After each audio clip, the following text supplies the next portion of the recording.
Good morning. We're here with Chef Chris morning. Manning. Yeah. This smells amazing in here. Cool. I actually never even got to ask you what you were making this morning. Shrimp étouffée.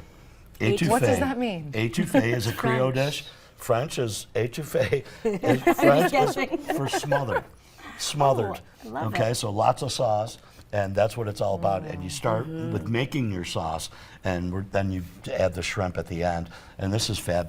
This you could do crawfish, you could do lobster with this, you could do Yum. scallops, you do all kinds of different things. And you start with some olive oil and butter. We have the Trinity onion, celery, and green bell pepper. There's some you put in orange and some yellow color, in there. yeah. I did. I Yes. went chef for a little bit of color. Saute that off until your onions begin to wilt, and we hit it with some garlic.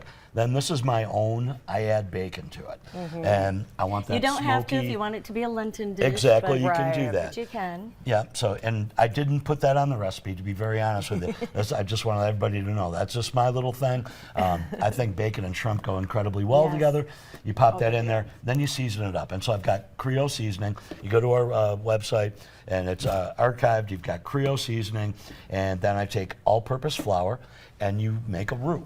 And you take just a tablespoon of that flour and then cook it. You want to cook the gluten out of the flour, and it'll just nice lightly brown, golden brown. And then we hit it with seafood stock and diced tomatoes. And you'll see it just start to simmer, bubble, and boil. Adjust your seasonings with salt and pepper, little crushed red pepper for the girls. They like it spicy. It's another one of those light sauces, or feels like it, because it's It one really of those is. just on the spoon. It's nothing too thick. It's not heavy Yeah. acidic because you're using the diced tomatoes. We talked about that a couple Yes, times. it tastes fresher that way. I think. And then I use cooked shrimp. So I blanch these. I bought them raw and blanched them off. And the only reason I did this so I can control the cooking time. At the very end, I put these cooked shrimp in with that sauce, and that's it. You stir that around, let it simmer for about a minute or two, and that's it. Turn the heat off, and they're ready to go. And you tasted them great. already, Oh, both so of you. delicious. Oh, yeah. They're still moist. They're Yeah. still Tasting tender. it again. They still are holding their yeah, shape. go. It's So what do like you have so this nice. over top of? Rice? Yeah. and So we've cheese? got some jasmine rice and a At little bit of first I thought this was a Parmesan. bowl of cheese, and I was like, I'm Well, still because excited you've got about the that. Parmesan cheese. Little, on little top. shredded, yeah, Parmesan,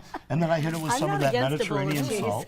This is coarse sea salt. Oh, yeah. So you just get a little bit of that crunch from the salt. I love Yeah. that. It's Oh, I got a absolutely big delicious. chunk of garlic in there too. yeah. Very cool, loving it, man. It's probably That is so layers good. of flavors, I would Garnish it imagine. up with that cheese over your rice, a little bit of green onion, and you got a complete meal. I love and it. like I said, you Right. can do any type of seafood with this. Well, you know, they're doing all the fish Fridays now. If you don't want the fried fish, you can make this nice dish Yeah. at home, So put it simple. over pasta, I love rice. that you do the jasmine rice. It's I do too, yeah, I It love has it. a nice little I know. flavor I'm bringing to this it. bowl over here because I want Sure some you more are. bites. Please. Oh, thank you Yeah, I give so you a much. spoon and a fork. I know. I'm You'll ready. want both. Get all of it. I want to get everything, all the flavors in there. Thank you so Thank much. you. You're welcome. We'll be right back.